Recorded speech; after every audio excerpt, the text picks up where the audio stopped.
Hey, everybody, welcome to another episode of Innovation Tech Talks, brought to you by Omron, a leader in healthcare technology. I'm your host, Corey Noles. Today's podcast is going to be an interesting one. We're going to be chatting with Martin Speight of Gaimin, and they've developed a really innovative gaming platform that you guys might want to check out. We've been chatting with these guys for a couple of years now, I would say, as they've been getting it up and rolling and things have come together. And it's been really interesting to watch this come along and grow. Uh, Martin's an experienced entrepreneur and business strategy consultant, has over 28 years of experience in sales and marketing. He's a founder of a specialist online marketing consultancy and has a specific experience working with internet startups, developing systems and processes for planned growth. Martin, how you doing today, man?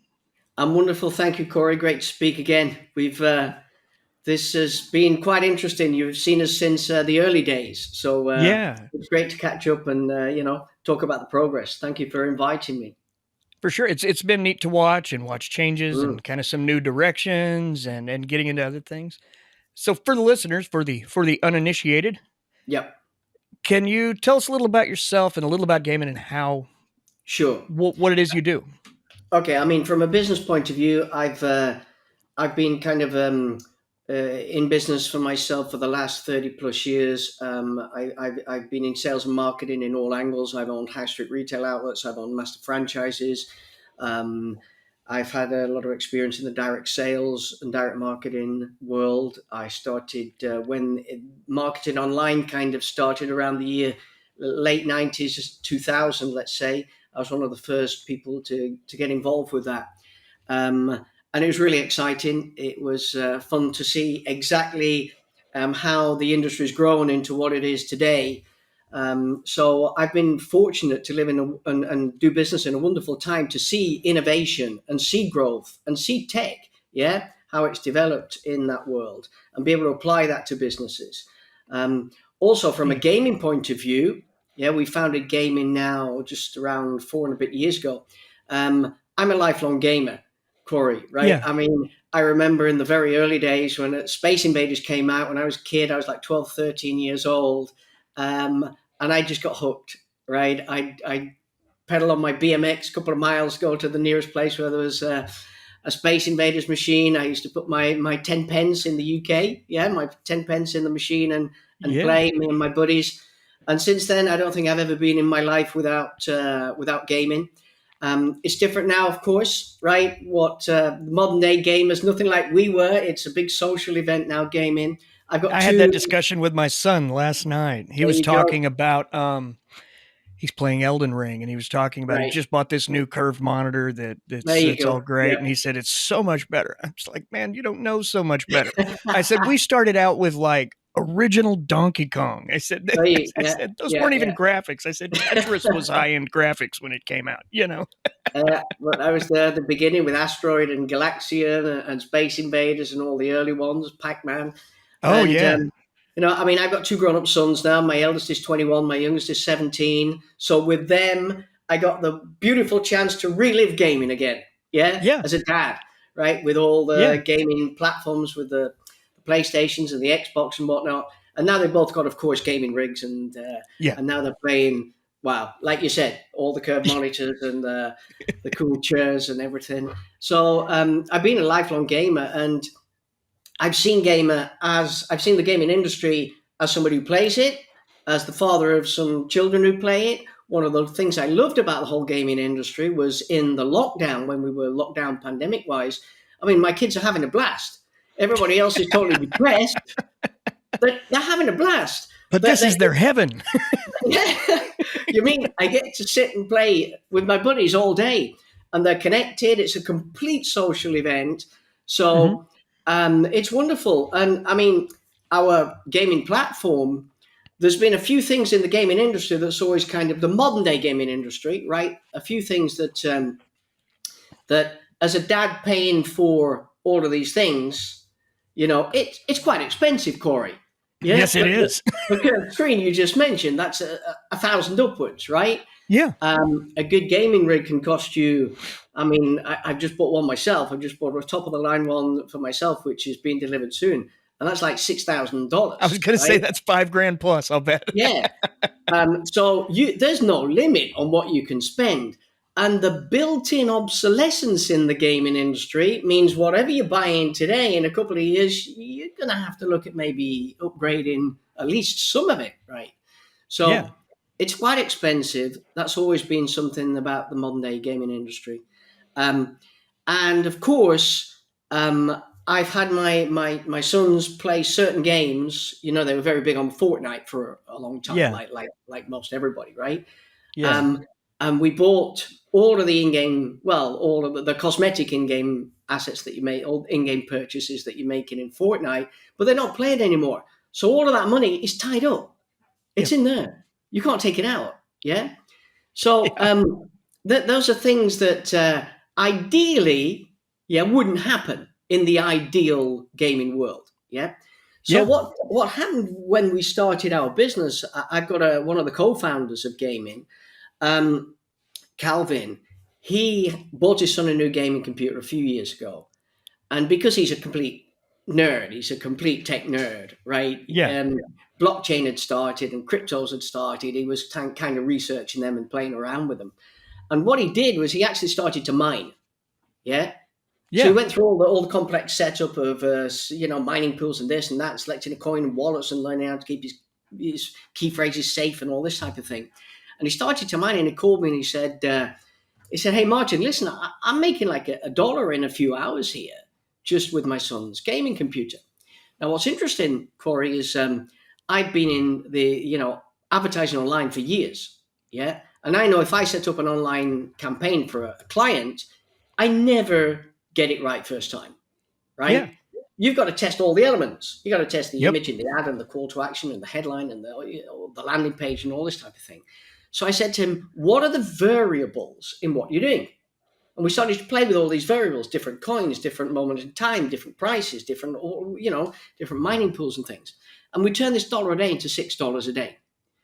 And that's when we said, my goodness, everybody with a gaming computer has the capacity, to be able to pay for some, or maybe all, I don't know, but at least a good part of their gaming costs by using resources they have when they're not using them. Because nobody's got it on all day. And if you have, you're not using all your resources all day. And that's how it started. That was the inspiration, if you will, into how we started. Then we started to realize that with a GPU, you could do a lot of other stuff, we had a friend who worked for, he had a kind of a film crew, and they did independent things for the Discovery Channel, for the BBC, for the History Channel, for things like that, UK based. And he said, "Do you think you could use your GPUs and do some rendering for me? Okay, rendering some of the video stuff, right? Intros, outros, things like that." We started to do that. We played around with rendering. Way more profitable. Yeah. And way more computing intensive. Oh, man. I mean, and you look at a modern day gaming computer, it's easily the most powerful personal computer ever created. It is. Literally, with the new GPUs that are pending, with the ones we've already got, they're powerful. With the new GPUs that are pending, it's unbelievable computing capacity, hardly ever used. And there's 1.5 billion PC gamers globally. Yeah. And when we started to pull these pieces together, we realized this is the largest source of untapped computing power, sat there, distributed computing power, sat there dormant for most of the time. And if somebody could actually, know how to just monetize this, they could actually pay for a significant part, or maybe even all, of their gaming. Or a computer payment for a hotter machine, or a... There you go. So that's exactly how we started. We took all the technical challenges, we simplified the process, we built a gaming platform that a gamer downloads, installs into his computer. It sits in the background. Mine's running now. It doesn't affect anything. It auto regulates what resources it takes, so it never bothers your gaming or your podcasts or whatever you happen to be doing. Will it eat up your house bandwidth pretty good, or? Well, here's the thing, right? We we use, we work with gamers, and a gamer, he's already got his PC on. So our software runs in the background, right? Mm-hmm. So a gamer's already got his computer on. He's already got his screen on. He's already got a big curved screen on. He's already got the fans are going. There's already all these resources being used. So the additional bit that we use is pretty much insignificant. It's like, let's say you've got a bus, right? And there's 20 people on the bus.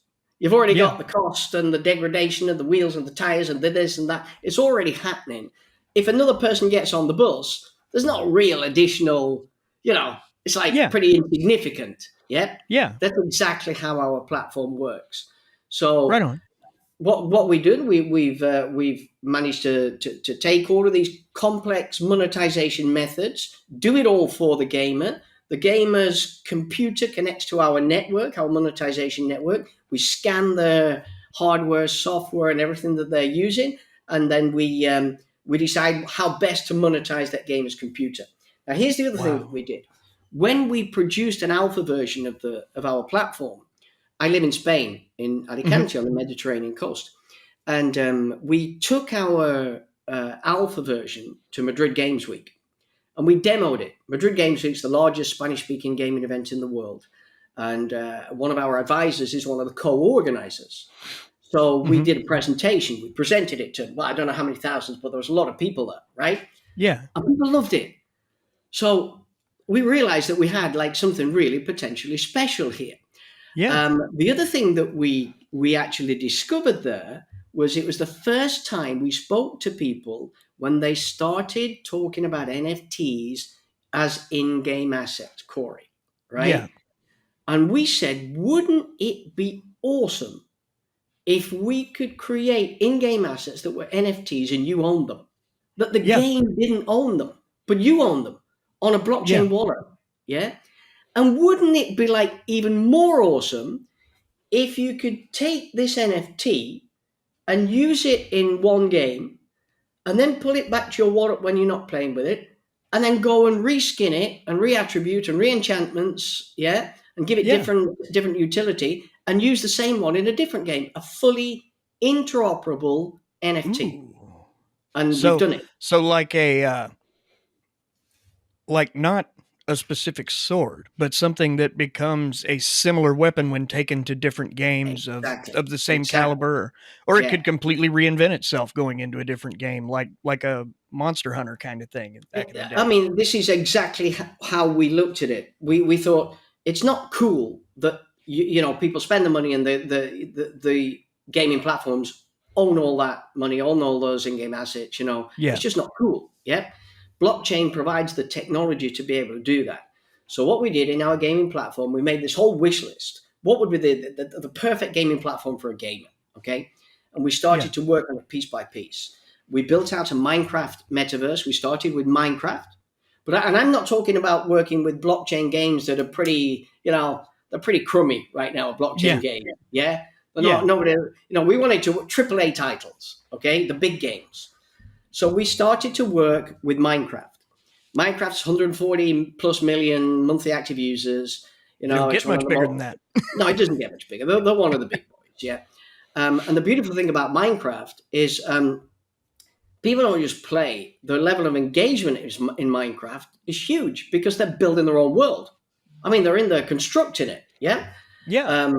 So we started to work with Minecraft. We built a metaverse which sits within our gaming platform. It's on our own gaming server, of course. It's the Java edition of Minecraft.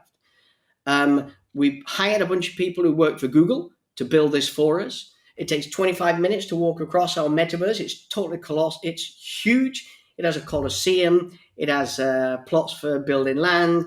It has a theater. It's got a town hall. It's got like a marketplace area where you can actually open your own market and buy, sell, rent in-game assets within that. Yeah. It's beautiful. Yeah. And then we connected our blockchain wallet with our Minecraft server. We've created NFTs, and you can use the NFTs in Minecraft. The next step, which we're working on now, is GTA 5.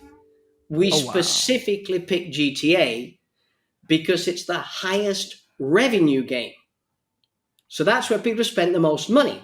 So Yeah. wouldn't those people like to be able to take what they've spent there and use it in another game? Yeah.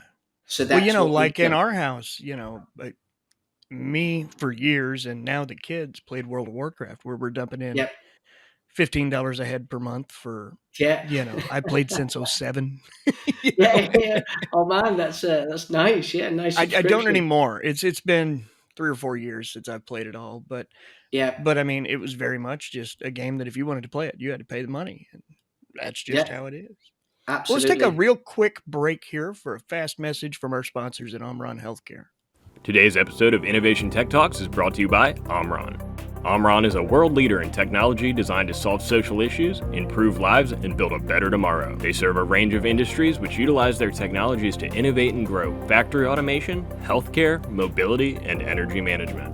In the industrial automation business, Omron technology demonstrates the power of machines to unleash human potential, pursuing the ideal in automation, in which people and machines are working together in harmony. Omron provides sensing, control, safety, vision, motion, and robotics technologies for the automotive, food and beverage packaging, semiconductor, electronics, life sciences, and infrastructure industries. For over 80 years, Omron has helped industrial businesses maximize potential by solving problems with creativity. Learn more, go to automation.omron.com. So basically, Corey, that's what we've done. We're taking AAA titles. The next ones, we're doing the final testing on our NFTs to to be able to put the very same NFTs into Grand Theft Auto. We're developing Nice. our marketplace now, which allows peer-to-peer transactions within our platform. So that means that a user can, with the NFTs he's got, which are interoperable in-game assets, he can buy, sell, or rent. So let's say you got a bunch of them, you're not using them for a while. You can rent them. Yeah, Out to other players. exactly. And you Nice. don't have to sell them. You can rent them. So you're actually, you fully own your in-game assets now. You fully own Nice. the sword and the helmet and the shield that you purchase. You own them. That's So cool.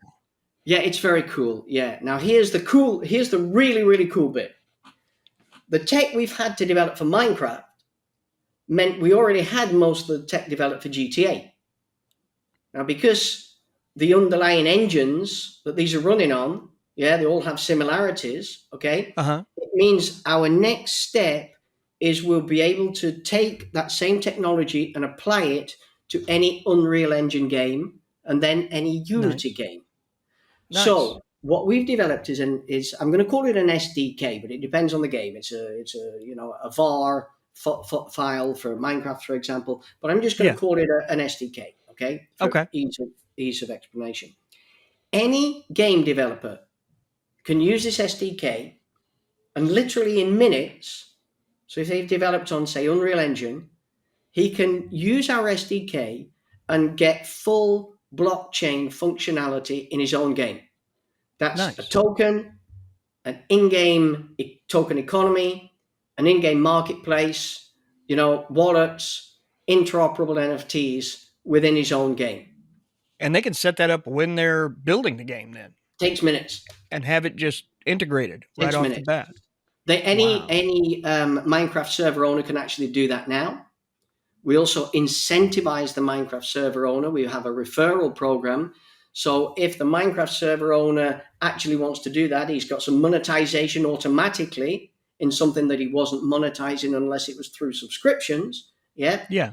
He can now, he's got his own token economy happening there with the full blockchain functionality.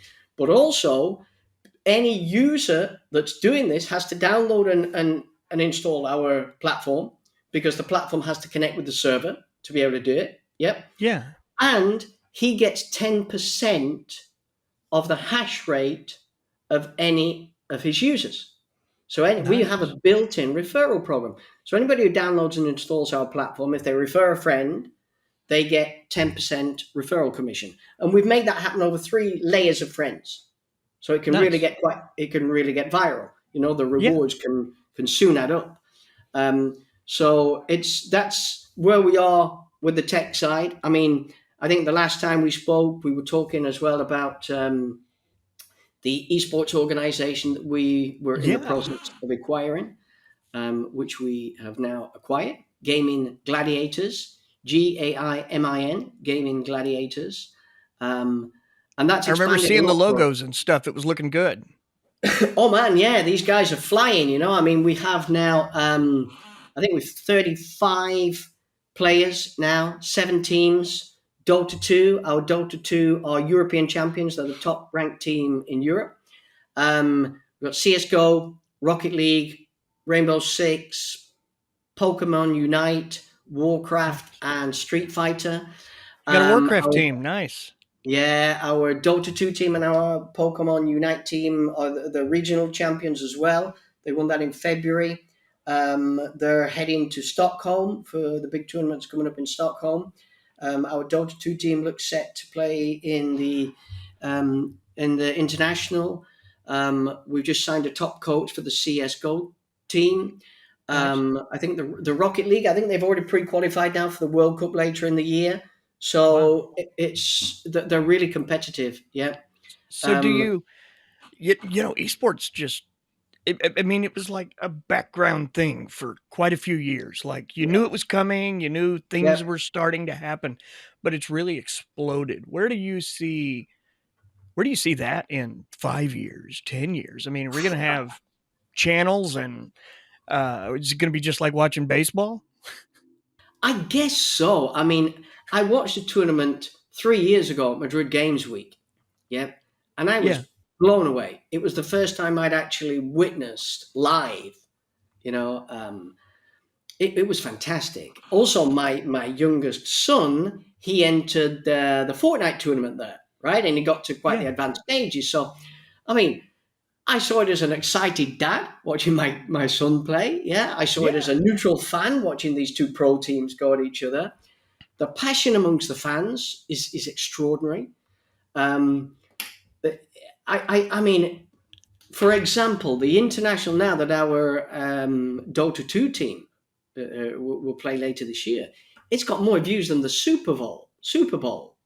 Yeah, we're Yeah. on target for more than a billion impressions of our name, gaming.gg, right? Uh-huh. We're on target for more than a billion impressions just through the exposure for the live streaming of these games. The fan base is incredible. And the sponsors, Corey, we beat Team Liquid just recently, who are one of the huge names, right? Yeah. And we had our name there alongside sponsors: Intel, Red Bull, Monster, BMW, Coinbase. That was the crypto names are starting to get in there. FTX are there as well. Crypto.com is starting to get involved everywhere in sponsorship deals as well. Oh, everywhere. Heck, Yeah. they bought Staples Center, didn't they? I don't Where the know, but I've Lakers seen them play. in Formula One here in Europe, which is like a super expensive sponsorship deal. Oh, I'll bet. Yeah, and I mean it's crazy. So when you see those guys heading into something like this, that these are bright guys, right? Yeah. It's a very, very important demographic for these people, because you look at the age group of the gamers, you look at the spending capability of the gaming. It's the age demographic group as that well. every company is trying to get to Completely. buy their products. Everybody. Completely. It's the hardest one to grab, and it's Yeah, and I, you know what, I like it because they are very good at recognizing people who are only in it for themselves. yes. Yeah, they I think that's been part of the challenge. I think this is something we mentioned. The kind of like the play to earn games. Yeah. There has been some resistance and some pushback. Yeah. This there is has. something we mentioned via email, right? And that's Yeah. because there's people who've gone into that space who aren't really interested in the gamer. Yes. They're in it for their token value. They put a lot of obstacles for the game, and maybe the payouts, the minimum payout's too high. It's like an unachievable payout. Like it'll take you right? 8 months to get to that level to where you could get $6. Yeah. Exactly. The games are pretty crummy. The games Yeah. aren't really cool. Not yet. Maybe they get better. That's my big hold off with VR. My big hold off has always been that I feel like the games are cheesy. I said, when we reach a point where I can put on on some kind of headgear and play Call of Duty, Yep. then I'm down. But Yeah. but I don't want it to be worse than mobile gaming. You know. No, I And totally a lot agree. of those games just feel weak, cheesy, slapped together to make a buck.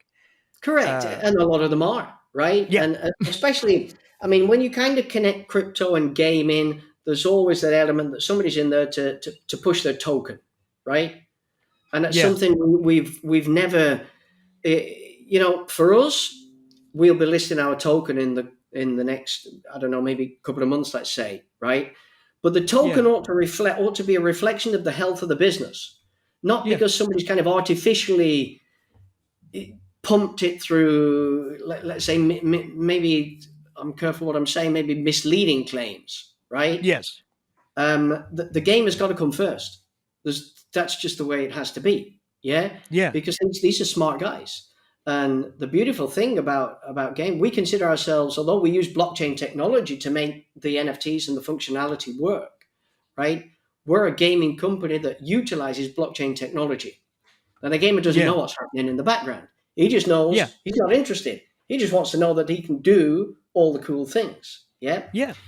But the game has to come first. So I know you mentioned that by email, that the resistance to kind of P2E.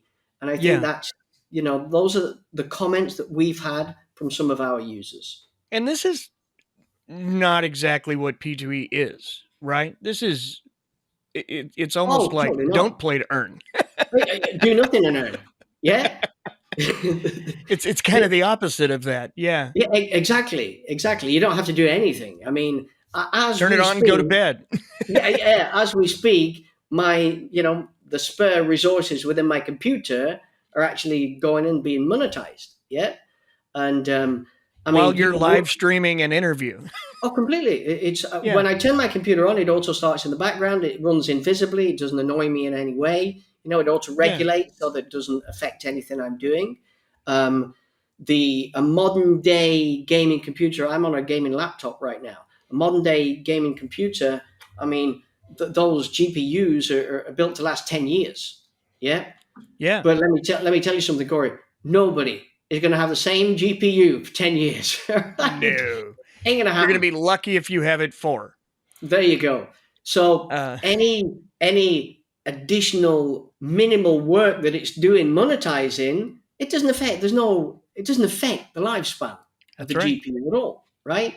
So but that's the thing. We're not play to earn. We do have, interestingly, Corey, we have people who've done the play to earn who want to come on board and be test users for us.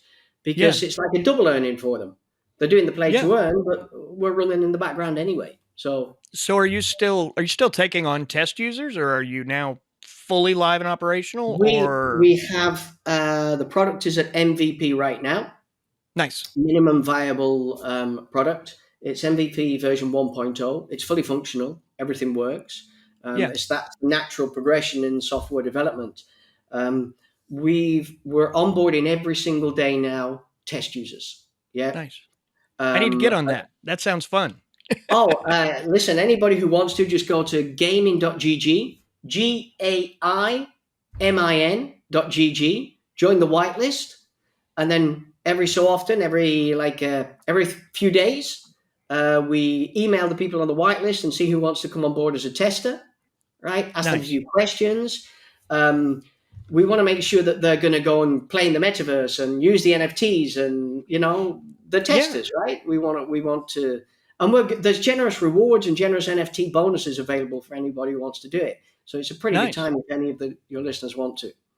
That's cool. Yeah, I've got a host of friends who I'm certain will want to get in on it. So, excellent. And some of them I've been talking to for the last year and a half, and updating them when I hear from you. So wonderful. Yeah, we're excited to start checking it out here soon. Yeah, it's exciting to be onboarding users now. Yeah. We've got a few nice surprises coming along the way as well. We've employed some. I'm not going to give away too much here, but we've employed some UX UI experts, some Nice. really, really expensive guys that they're incredibly talented. And the new look that they'll give the software, which will be coming out shortly, it will look like just $1 million. Yeah. I mean, it'll Nice. look complete tier 1 software. And it'll look that way for a reason. And it's because those guys are expensive. Oh, they are. Yeah, but they're brilliant at. There's so much thought that you don't realize goes behind it into the usability. Yeah. Yeah. Our development team have to rejig some of the logic behind the software in order to make it all work more functionally for the gamer. And Yeah. it all makes sense when you see it. These guys are geniuses. Yeah. Oh yeah. Yeah. They're and it's such a great field to be in right now. You just got to get people not afraid to take the hard math classes. Well, I tell you what, right? I'm going back to Madrid Games Week here. We went twice. The first time we went, and then a year later we went again. And the growth, Corey, was incredible in numbers. Oh, I bet. But also the university and further education presence to teach people game development as a developer. Yeah. Yeah. And all of this appeared in the second time we went. And you realize the demand for gaming, the growth for gaming, it's spectacular. Yeah. Oh, just huge. So where do you see Gaimin in 5 years? The industry? The company. The company? Your project. Where do you see it? What's your long-term vision? Our long-term vision is very simple. We solve 3 colossal problems in the gaming industry. Okay, for the gamer and for the game developer. For the gamer, they've got this extraordinarily powerful gaming computer. Yeah, that they really, I mean, even if they're gaming full power, right? They're using a fraction of the capability, and it's not on 24 hours. We're saying, dude, you got this extraordinary machine there. Let us do the complicated stuff and just connect to us. Just install our software. We'll go monetize it for you. Okay. Put it to work for you. Yeah. We'll put it to work and we'll give you some rewards, that you can go and spend and help pay for your gaming, or maybe even pay for your gaming, or maybe even way more paying for your gaming and much more. Depends. Yeah. Yeah. So we solve that issue. We say, all them in-game assets that you're going to buy, don't buy them and leave them on another platform. Okay. Yeah. Buy them, stick it on your blockchain wallet and own them. They're yours. Yeah. And use them. We solve those 2 problems. Yep. The ability to then rent them out. Game developer, the indie game developer. I'm not talking about like one of the colossal game developers who's got the money to do everything they want to do, but the indie game developer. We say to him, "Hey, Mr. Game Developer, you want to be able to do this with your games? There's an SDK, 10 minutes, and you can go and do that for all your users." Wow. So, I mean, I really think that. The way the industry is heading, I think that as a company, we potentially, because we can offer so much to the gamer, I think we've got an extraordinary amount of potential.